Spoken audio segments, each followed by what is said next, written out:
Bienvenue dans Terre et Progrès, le magazine des filières agricoles produit par le FIRCA. Aujourd'hui, je vous emmène dans les régions de la Mé et de l'Agné-Bitsiassa, où s'est déroulée la 8e édition des Journées de l'administration agricole délocalisée, avec pour thème cette année PENIA 2 pour une croissance agricole soutenue. Le PENIA, faut-il le rappeler, est le Programme national d'investissement agricole. Les JAD 2019 ont été 3 jours d'échanges intenses qui ont mobilisé tous les acteurs du secteur agricole, avec à leur tête le premier responsable de ce département, le ministre de l'Agriculture et du Développement rural, M. Mamadou Sangafowa Coulibaly, par ailleurs président de ces journées.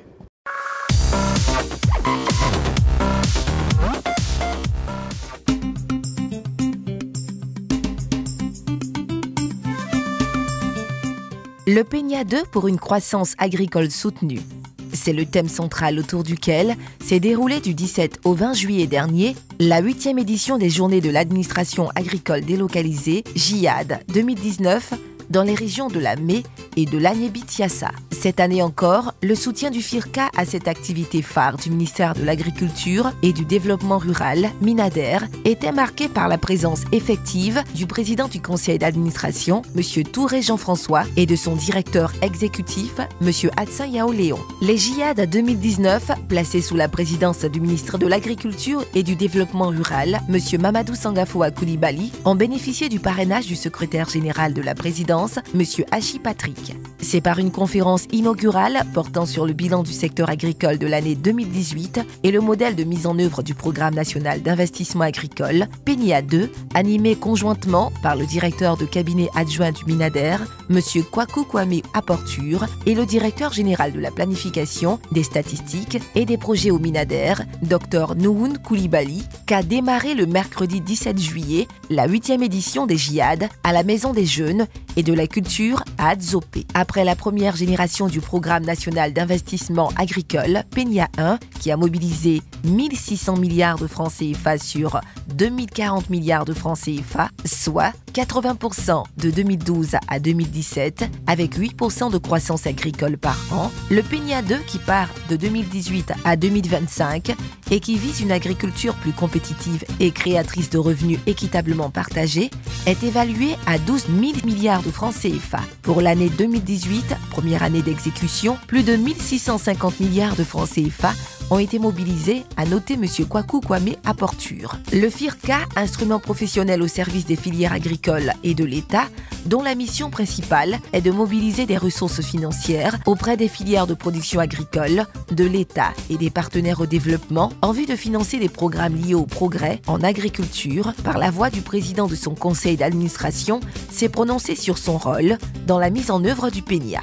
Un certain nombre des objectifs poursuivis par le PENIA s'inscrivent également donc dans l'objet même du FIRCA. Il s'agit notamment de pouvoir fournir aux producteurs de la semence, ce qui est un peu dans nos activités dans le cadre du financement de la recherche. Il s'agit d'améliorer les revenus des producteurs. C'est également un des objectifs que nous poursuivons avec le Conseil agricole.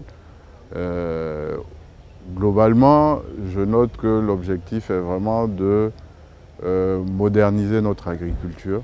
Présentant les résultats de la mise en œuvre du PENIA 1, Dr Nouhoun Coulibaly a noté qu'en dépit de l'année 2015, impactée par la sécheresse, le PENIA 1 a été marqué par une croissance des cultures de rente, 5%, et des cultures vivrières, 3%, avec une amélioration sensible des revenus des producteurs. Tirant les leçons des difficultés et insuffisances du PENIA 1, le PENIA 2 corrige les facteurs de la vulnérabilité de l'agriculture ivoirienne, notamment sa dépendance à la pluviométrie et aux cours internationaux des produits de rente. À cet effet, le PENIA 2 promeut l'irrigation, la transformation des produits agricoles pour leur apporter une valeur ajoutée et une plus grande implication de l'État par la mise en place de toutes les infrastructures de base. Pour le PENIA 2, évidemment, le FIRCA y contribue. En plus du financement des filières agricoles, le FIRCA participe à travers essentiellement 2 projets que le ministère de l'Agriculture a bien voulu confier au FIRCA pour sa coordination technique et fiduciaire. Notamment le projet filière agricole durable à travers certaines composantes et également le programme d'appui aux filières manioc et maraîcher qui, en plus du matériel végétal, est porté sur la transformation des produits.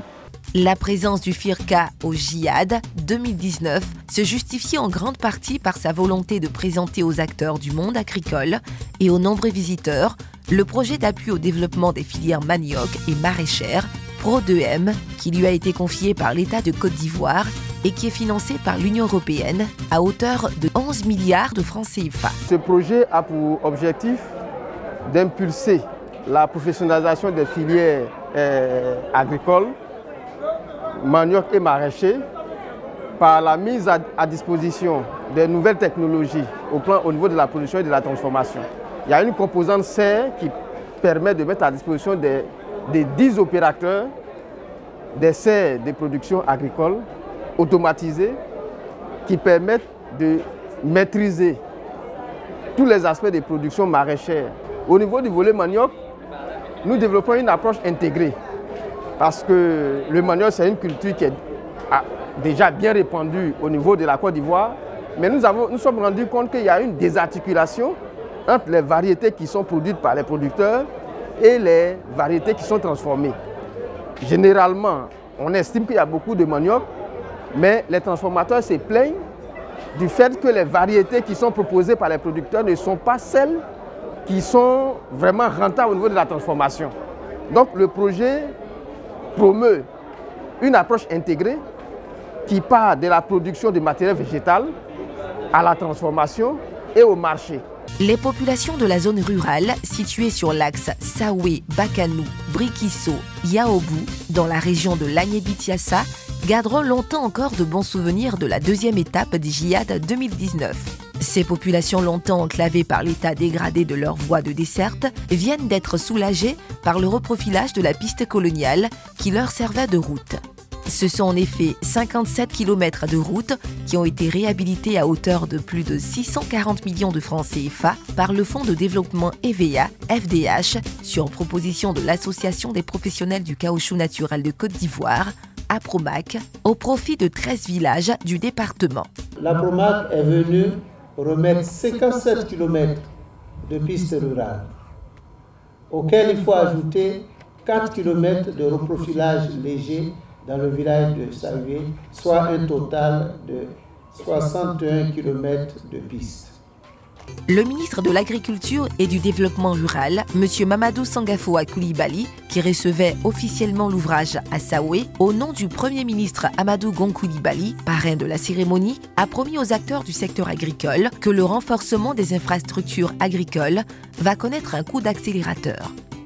Il a en outre exprimé sa confiance en la capacité de l'APROMAC à atteindre le 1 million de tonnes conformément aux engagements pris.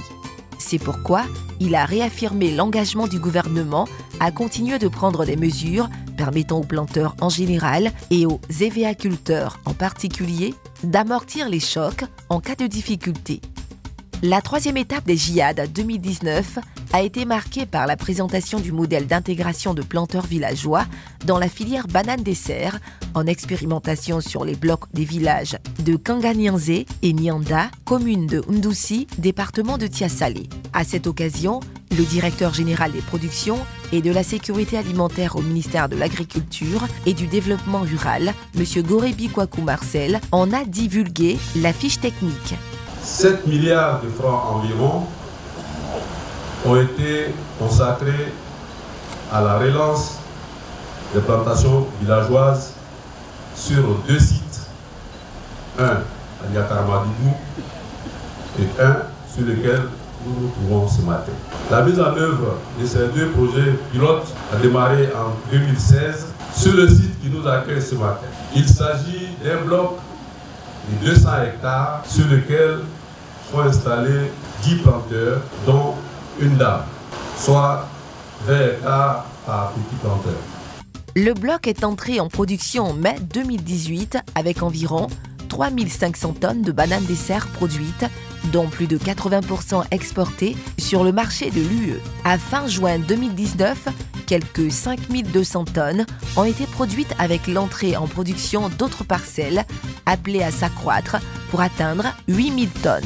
À Nouvelle-Gare d'Adzopé, où il clôturait la 8e édition des JIAD, le samedi 20 juillet, le ministre de l'Agriculture et du Développement rural a exhorté les jeunes Ivoiriens à saisir les opportunités offertes par le secteur agricole plutôt que de s'aventurer dans la Méditerranée au péril de leur vie en quête d'un Eldorado en Europe.